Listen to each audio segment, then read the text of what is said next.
Hi, welcome back to the channel. Today we're going to paint this relaxing scene at the beach where you'll learn how to do an ocean wash, some sand, some very painterly chairs under a shady umbrella. I really enjoyed doing this and I hope you paint along. Let's get started.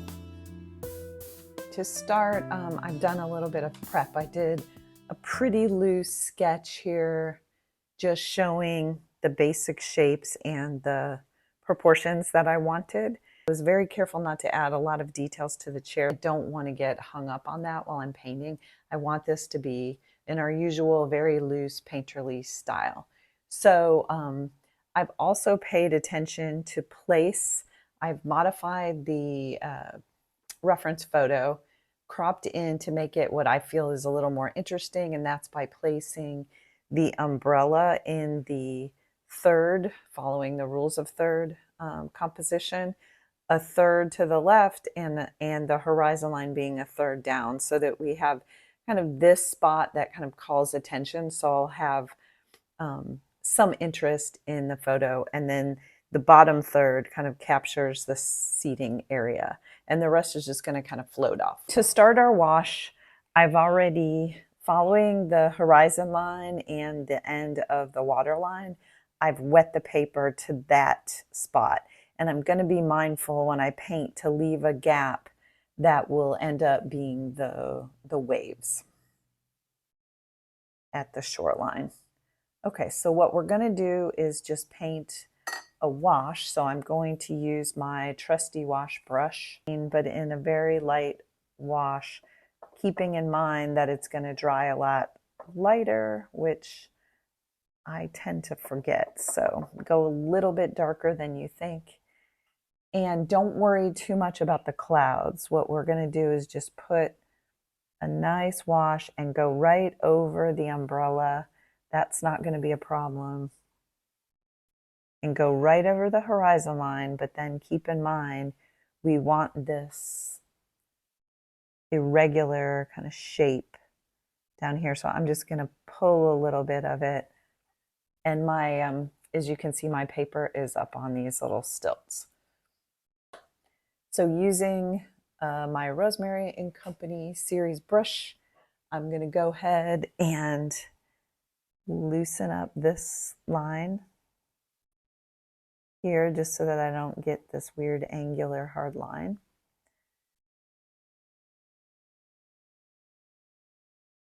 And I'm going to lift off a little bit of the umbrella so that it doesn't turn green when it dries and I add the yellow.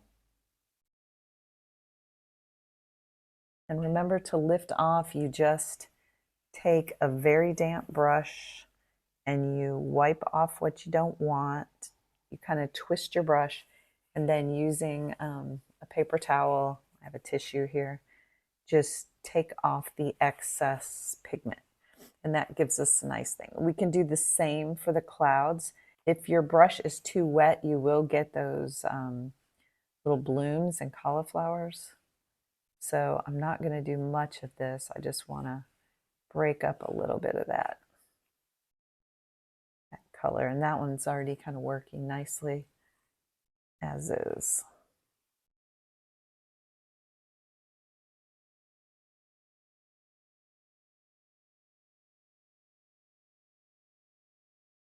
My brush is pretty much dry here, so we're getting just kind of that crunchy dry brush effect, which is perfect for our clouds.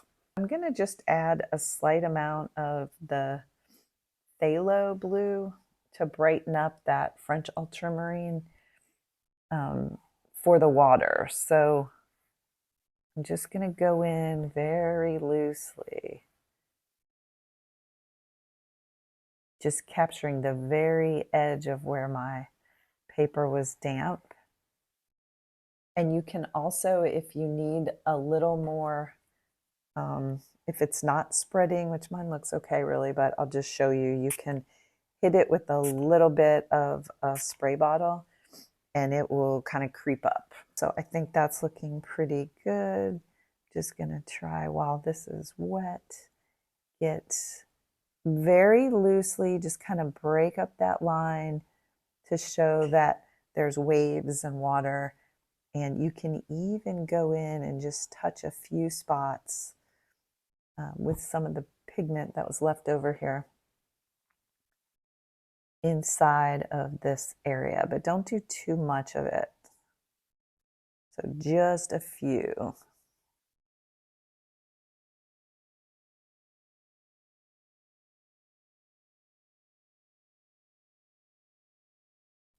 And remember, we can add more details on the next layer. You're not obligated to do it all at once. I do want a bit of a stronger line on my horizon, so I'm going to follow the one I've drawn and just go in. Again, my paper's still damp, and I don't have much pigment on my brush. I'm just adding a little bit more of this new color mix just to get a nicer line there. Okay, so while that's drying, I can go in and start to lay my first layer for my wash down here in the sand. So not touching my line up here, my paper is dry down here, but I'm going in with a very, very wet brush. And I'm just gonna introduce another wash. Again, not worrying about what's behind with the chairs. I can lift off what I don't want. I'm just trying to get some color in here, and I'm going to go a little bit heavier at the top.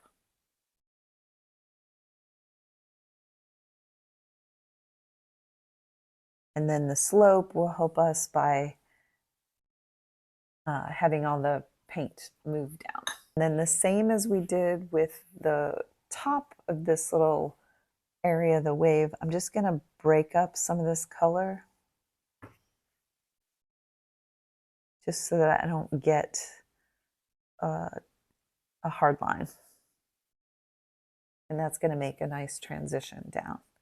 I forgot to mention at the beginning, I did tape off my border.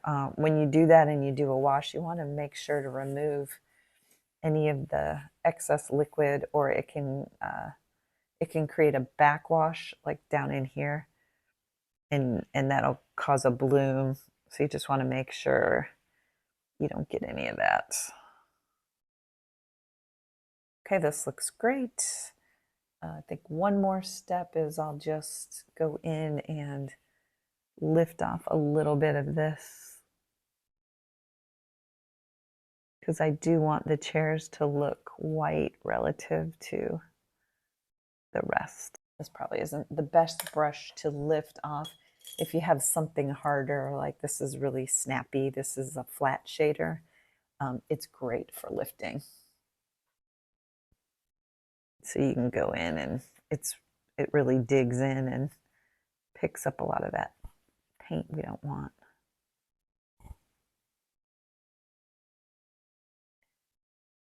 And if you prefer to work around the chairs instead of having to lift, it's okay. It's just, I find that if I want a nice even wash behind, I'm better off if I just lay it down and then remove the paint.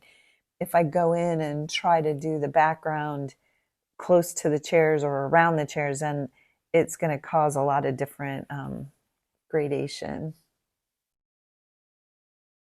I think I'm pretty dry enough to go ahead and do the umbrella.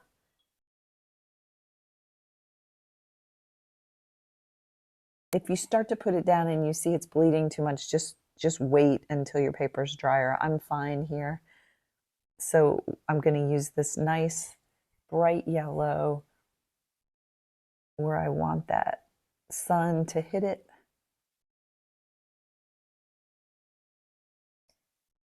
And following the contours of the umbrella, I'm going to go a little heavier at the top where I want it to be. And while it's still wet, I will go in with that raw sienna light, and I'm going to follow some of these shapes that I've pre-drawn here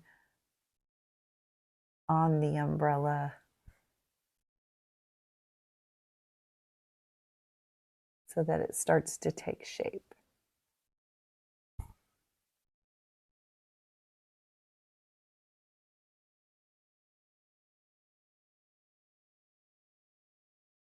Watercolor is just or it is a layered medium, so you don't have to do everything in one layer. I forget and try to capture all the details in one go, and then I'd be better off if I just let it dry, come back in. So do as I say, not as I'm doing.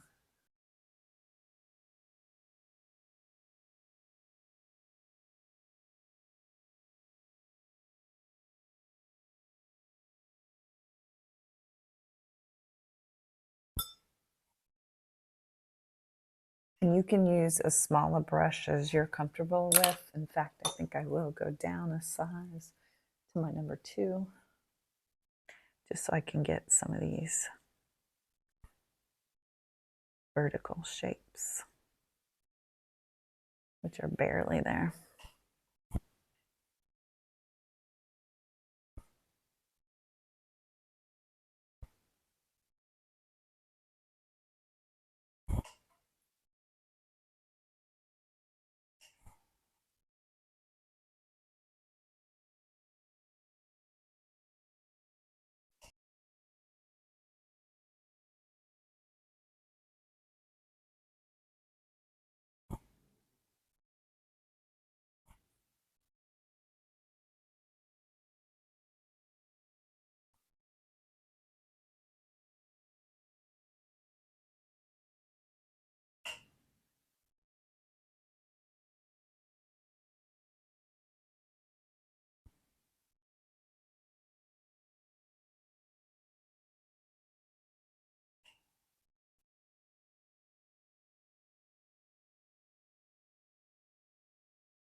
I think here's where you have to use your reference photo and be the artist and determine how much detail and what do you want to change. I didn't want to have to worry about those little tiny green stripes going through. If you want to be more realistic and accurate, that's perfectly fine. But just so you know why I'm doing it, it's just I'm still getting the symbol of the chair here and the impression without having to be very detailed. I'm just going to use that Kyanite and add the post for the umbrella. And I'm just going to go in with a light wash all the way down, taking my time to make sure it's straight enough.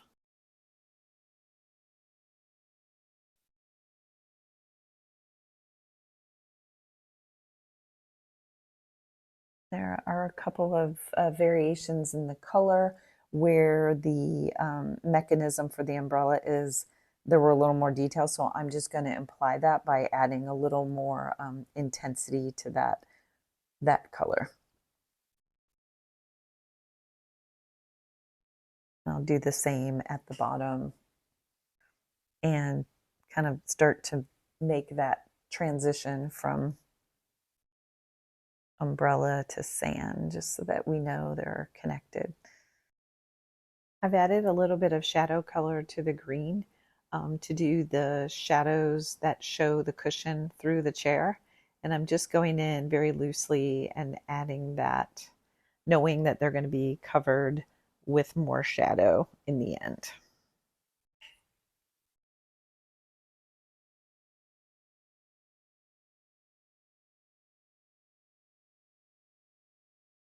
And here I'm just sort of blending all this together. Again, it's going to be in the shadow in the other layer, but I wanted to go ahead and add a little bit of definition. And I see I've had kind of some escape here, so I'm just going to clean that up with a little more lifting.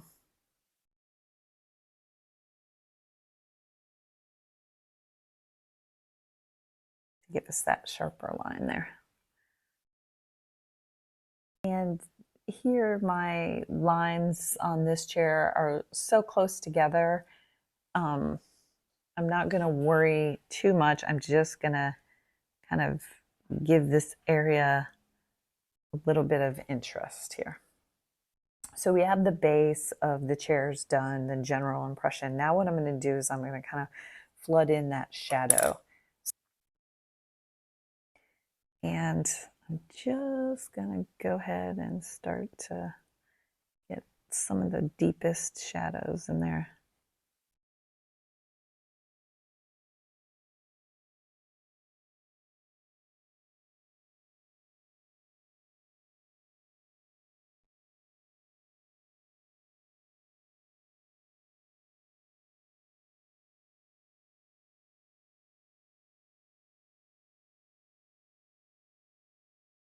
And I mentioned I'm going to heavily shade this, so I'm not worried if some of these areas go in. In fact, I do want to connect those like we talked about earlier.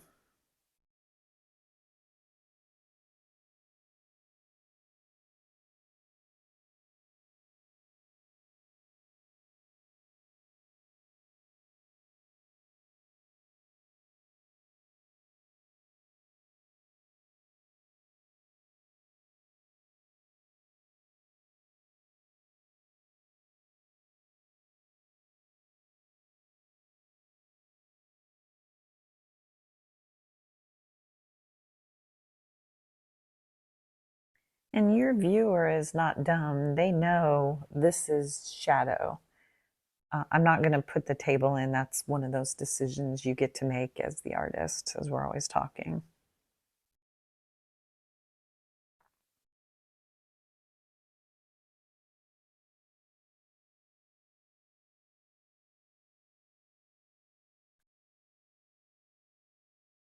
And I want to interact with the edge of my paper or the edge of my border for interest.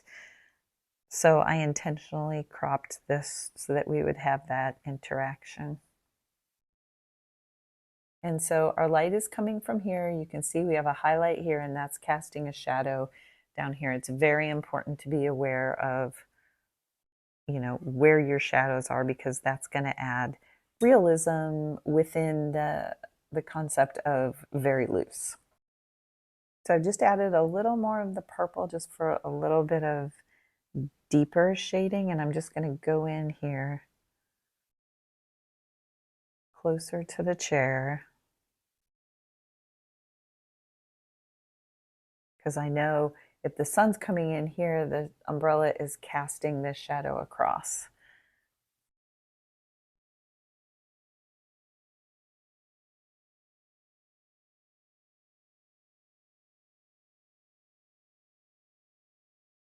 So this chair is causing a shadow, and this chair is causing these kind of irregular shadows, and then this is from the umbrella. I do kind of like how it's fading off, so I'm going to leave that effect. I'm going to return to my smaller brush just so that I can capture the chair where I want it.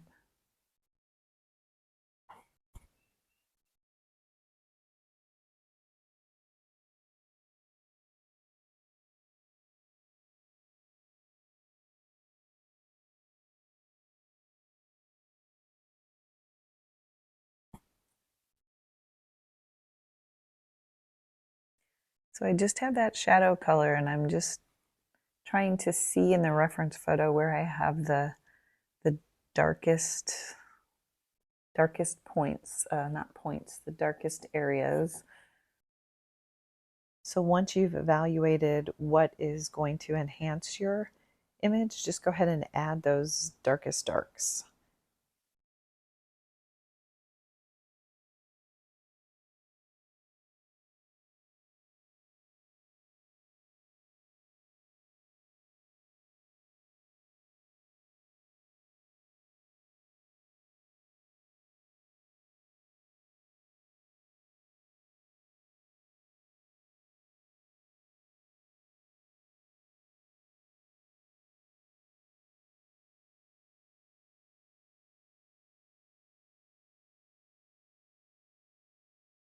So I'm looking at that reference photo, and I'm just saying, where are there details? Where are there changes in value, and that's where I'm adding this very cool blue color.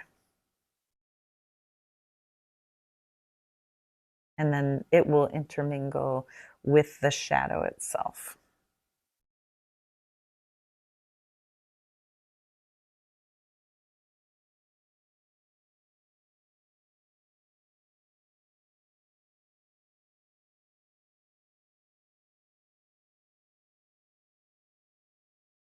My overall picture, I see I have a lot of medium values. Everything's kind of the same, especially knowing this is going to dry a little lighter. So what I want to do is go back in and add some more details on top of our first layer of our umbrella. And I'm going to see how we do here. So yeah, I think that's going to be plenty.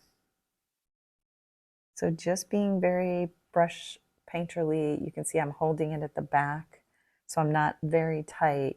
And what I'm trying to do is, following those contours, suggest that there's some wrinkles in the umbrella.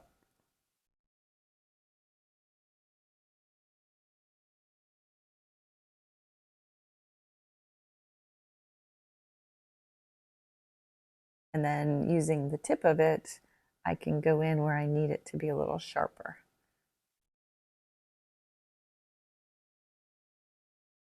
I don't want to introduce a whole lot of water here. We're really just trying to show more detail on top of that other layer. You know, there are sections to the umbrella. Knowing that this is in the shadow, you could even, if you wanted, add a little bit of that shadow color in here. And that was the purple because I didn't want it to go super green on me.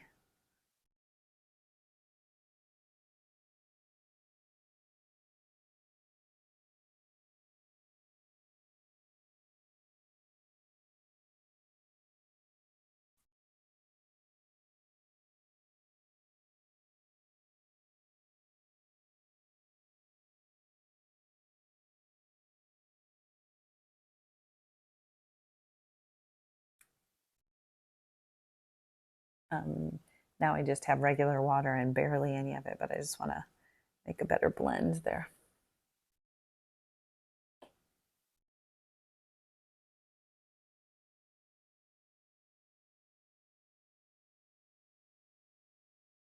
And then let's add a little bit of detail up here. You can go in with straight whatever you used for your umbrella post. So now let's add some more details to our water area. We're going to go in and just put sort of pressing and lifting, and that's going to help give those wavy feels that we're looking for. And we can go ahead and go into this area here where we've got the beginning of the wave.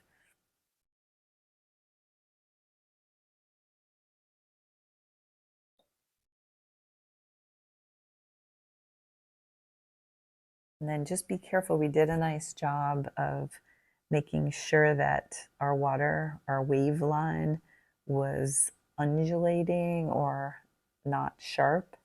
So you don't want to add a bunch of sharp lines down in there. So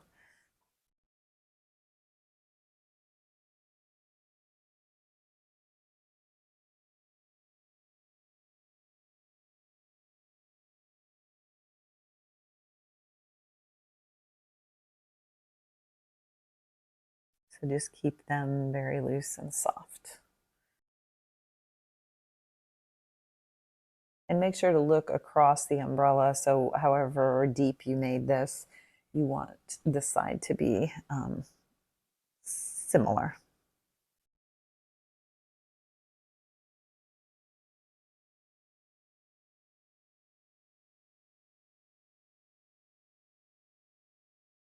Pressing and lifting.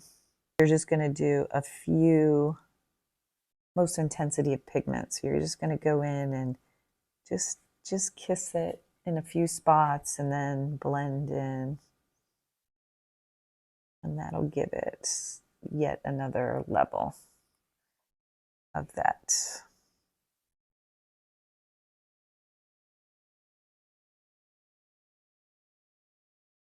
dimension.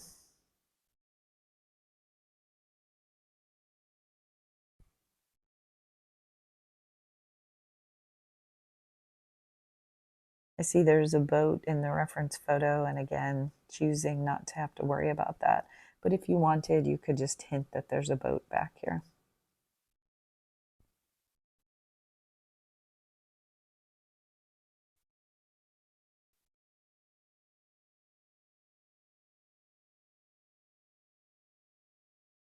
Okay, so once you feel like you've suggested enough of these little sharp details, then you want to do the same thing below the wave surface where we have this other layer of our blue. So I'm just gonna I'm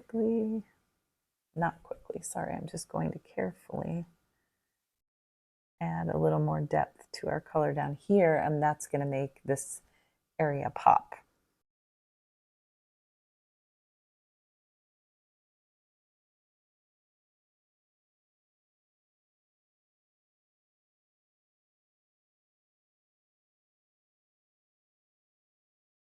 So here, just adding a little bit deeper value, blending it in.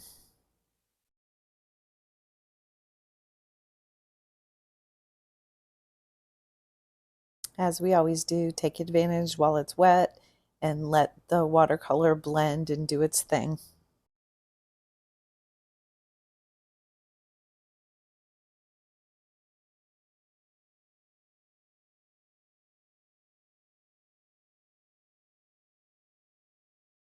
In looking as things are drying, I do want to capture just a little bit of a harder edge on here. So I'm just going in with that straight shadow color, and I'm just going to add a couple of spots.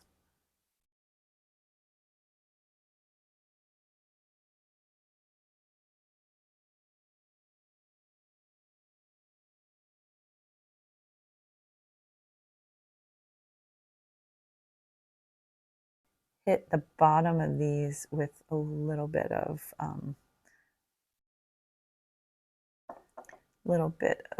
shading.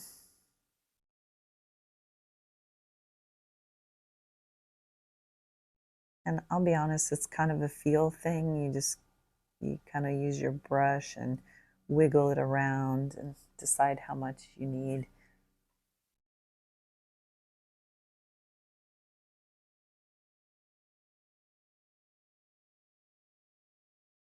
I'm just going in from the bottom and kind of lifting up and then blending in softly.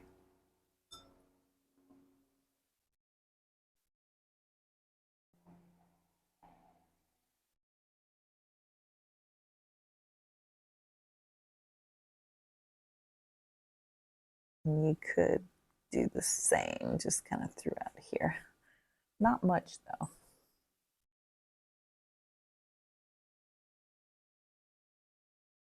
Get a little bit of interest here, showing direction.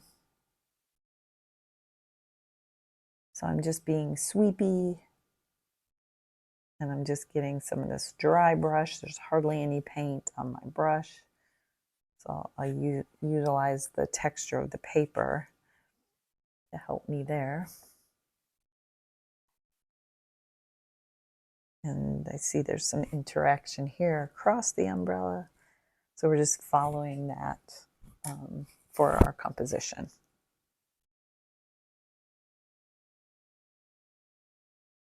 I'm going to use the sepia in this case, and while it's still damp, I'm just going to add a little bit of darkness just to give it some dimension, same as we did kind of in the water.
Just going to soften those with a bit of water, just so that everything blends nicely.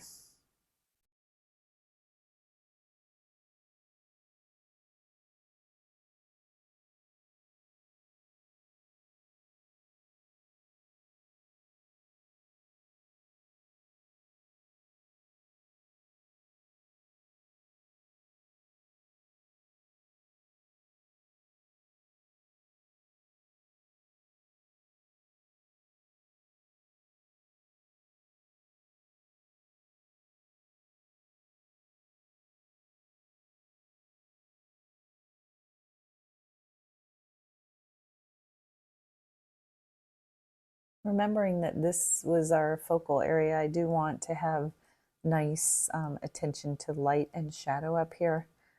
So I was just adding a little bit of little more detail spots there. Same with kind of this,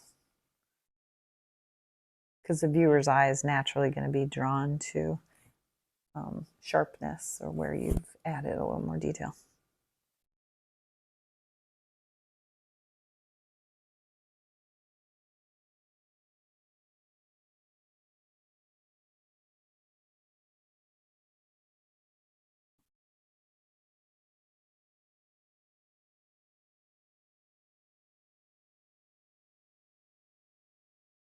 And you could stop right now. I think I will use a little bit of my gouache. So using a really clean brush, I'm just going to go in straight to my tube. Decide, okay, our light's coming from here, so we want the most intensity of our highlights to be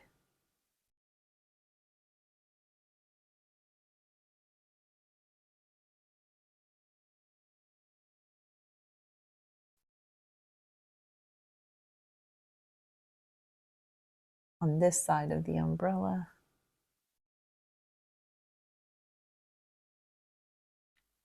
And we'll capture the very edge of the chair here.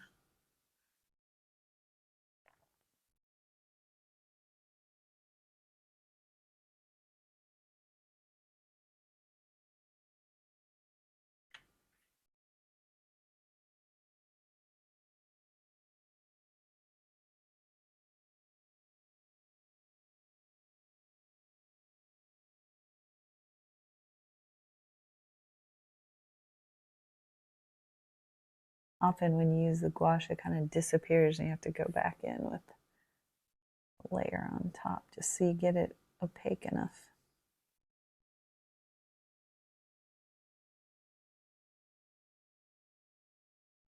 And then maybe I'll just do just a few of these.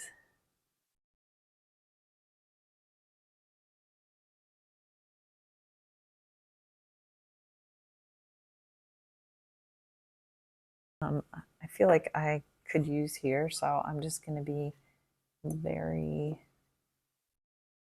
very obvious about it, and I'm just going to add a couple of darks in the deepest area of shadow, which are going to be on this guy, this chair.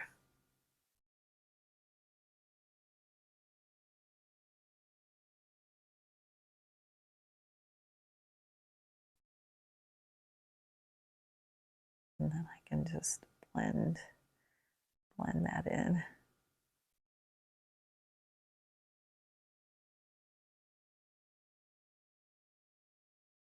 We don't need much of that.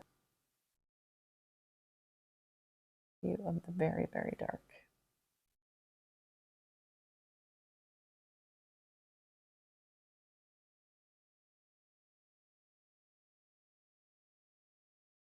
So let's go ahead and see what we have. It's always so gratifying to take off the tape.